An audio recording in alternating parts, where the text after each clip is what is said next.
Assalamualaikum warahmatullahi wabarakatuh.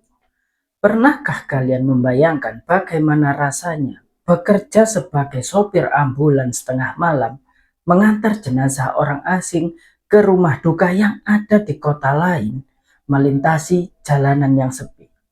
Kedengarannya sudah menegangkan, bukan?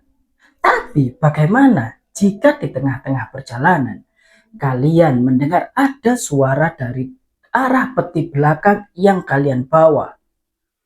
Suara yang membuat kalian ragu jenazah itu sudah benar-benar meninggal atau jenazah itu cuma ingin keluar. Oke, buka telinga kalian karena suara dari kegelapan sedang mencari siapa yang benar-benar berani untuk mendengarnya. Di sebuah kota kecil yang berada di Jawa Tengah, dua orang petugas ambulan yang bernama Dharma sebagai sopir dan juga Joko sebagai asistennya mendapatkan tugas mendadak, yaitu mengantarkan jenazah seorang pria korban kecelakaan lalu lintas ke rumah duka yang berada di kota lain. Perkiraan perjalanan membutuhkan waktu 4 jam untuk sampai ke rumah duka dan harus segera dilakukan meski sudah larut malam. Jam menunjukkan pukul 11 malam ketika mereka berangkat. Jalanan lenggang, hanya suara mesin mobil ambulans yang terdengar. Di belakang, peti kayu coklat sederhana yang terikat kuat, namun kehadirannya sudah cukup untuk membuat hawa di dalam mobil terasa berat. Joko beberapa kali melirik ke arah belakang.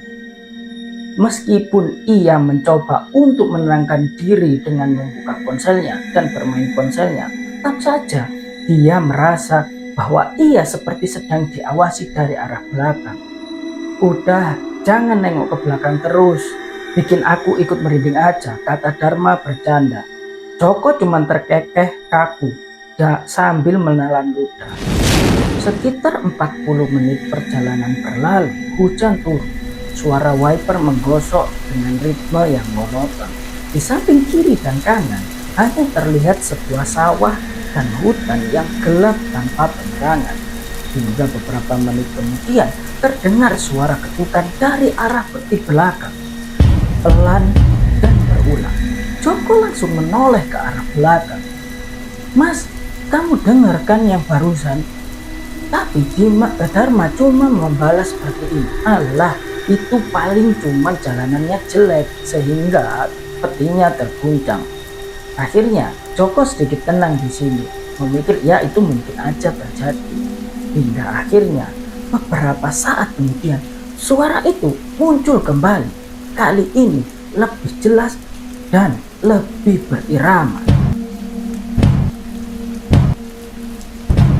Jadi ketukannya itu duk, duk, duk, pelan tapi pasti dan jelas. Berhenti lalu duk, duk, duk. Suara itu begitu terus berulang-ulang selama beberapa menit. Joko yang sedari tadi sudah sedikit ketakutan menunduk sambil menutup telinganya. Tapi di sini rasa penasarannya Joko juga lebih tinggi dari rasa takutnya. Dia melihat ke arah kaca spion tengah mobil ambulans dan di situ dia membeku karena dia melihat ada seseorang pria duduk di atas peti itu. Seorang pria itu wajahnya pucat dan hidungnya mengeluarkan darah. Matanya menatap lurus ke arah Joko sehingga mata mereka berdua bertatap-tatapan lewat kaca spion. Seketika Joko spontan langsung berteriak, membuat Dharma yang sedari tadi fokus nyetir terikut terkejut juga. Hingga akhirnya Dharma melihat ke arah spion tengah, tapi sosok itu sudah menghilang. Suasana di antara mereka menjadi canggung. Tidak ada yang berbicara dalam beberapa menit ke depan. Ketegangan mulai makin terasa di antara keduanya. hingga secara perlahan ada aroma bau busuk bercampur tanah basah yang tiba-tiba muncul memecah keheningan. "Mas, baunya kok jadi aneh banget ya?" celetuk si Joko. Tapi di sini Dharma nggak menjawab pertanyaan Joko itu, dan dia malah menyalakan radio dengan sekeras-kerasnya. Mungkin itu untuk menutupi kegelisahannya. Selang beberapa menit kemudian mereka sudah sedikit lebih tenang. Mereka pikir gangguannya cukup sampai di situ aja, cuman sekedar suara-suara aja. Tapi gangguan yang mereka alami malah makin menjadi. Beberapa menit kemudian, tiba-tiba lampu kabin bagian belakang ambulans menyala dengan sendirinya. Lalu lampu itu berkedip-kedip seolah-olah seperti sedang mengalami gangguan. Joko melihat ke belakang. Dari arah pembatas kaca, dia melihat posisi peti itu sudah bergeser sedikit dari posisi awalnya. Padahal mereka berdua yakin kalau peti itu sudah terikat cukup kuat hingga tidak bisa membuatnya bergeser. Joko memberanikan diri untuk menyalakan senter dari ponselnya, lalu mengarahkannya ke arah belakang. Dan tepat saat senter menyorot ke arah peti, Joko langsung terkejut karena ia melihat ada ujung jari pucat yang keluar dari celah pintu tutup peti. Jari-jari itu kotor penuh dengan tanah. Jari jemarinya bergerak-gerak seolah-olah sedang mencari pegangan. Di sini Joko dengan suara bergetar langsung berbisik ke arah Dharma. "Mas, kok tangannya keluar?" Dharma mencoba untuk menenangkan. "Udah, jangan dilihatin terus, fokus aja lihat ke depan." Tapi tak bisa dipungkiri, di sini Dharma juga merasa sangat penasaran.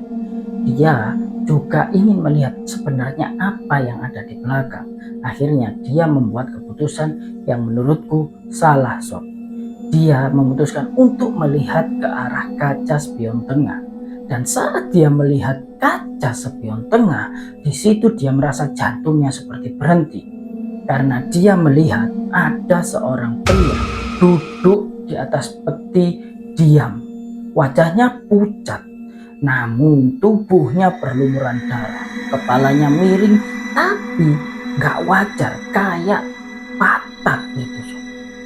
Lalu sosok itu menunduk dan mengangkat kepalanya langsung menatap tajam ke arah Dharma dari lewat spion.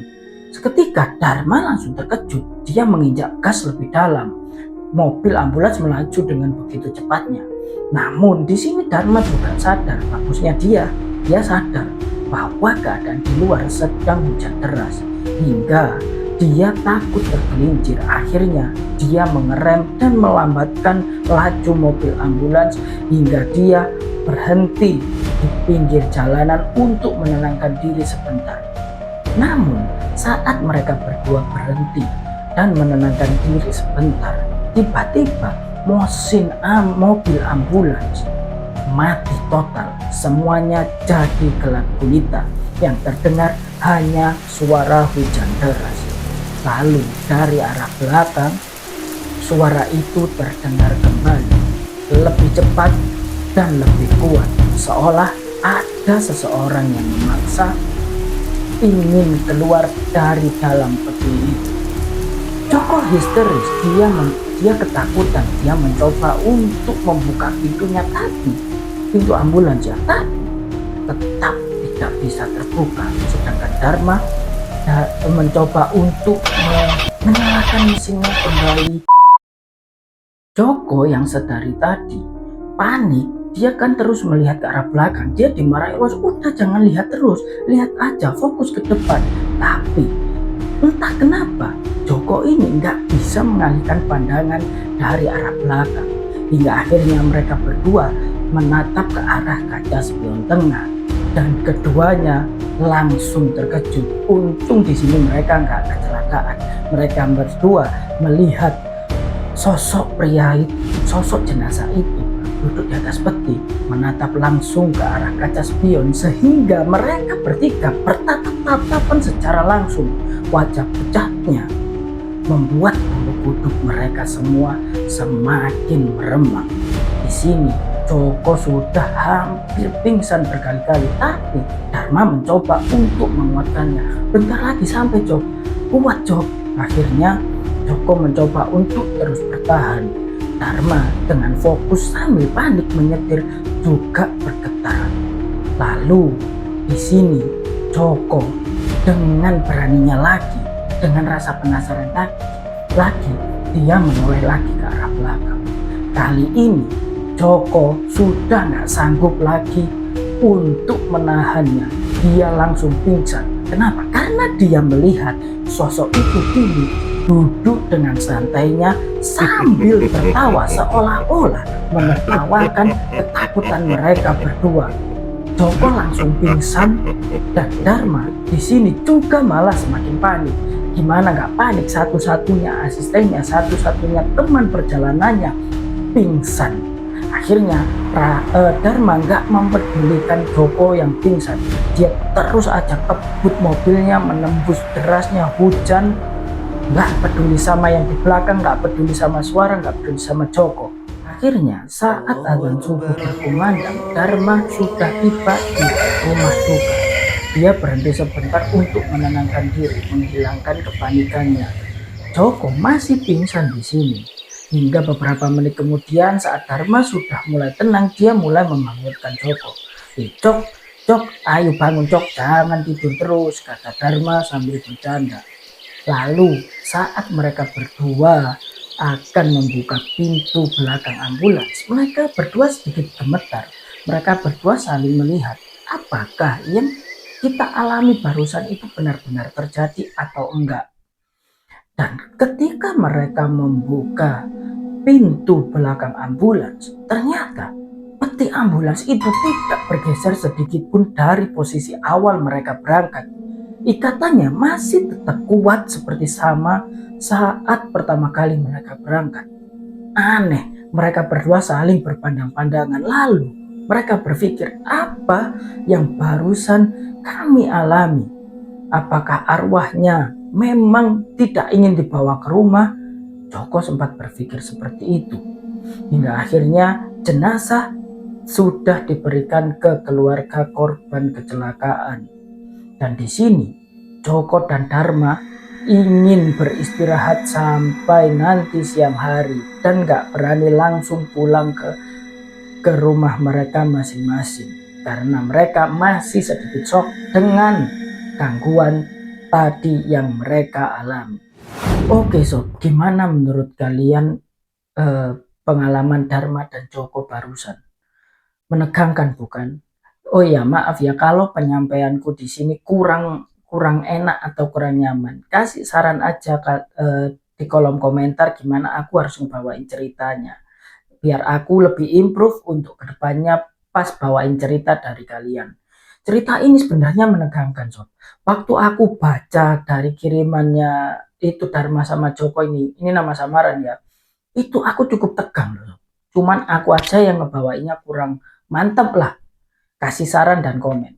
Dan juga jangan lupa like dan subscribe kalau kalian nggak mau ketinggalan cerita-cerita horor menarik lainnya dari channel ini. Untuk sekarang segitu dulu aja sob.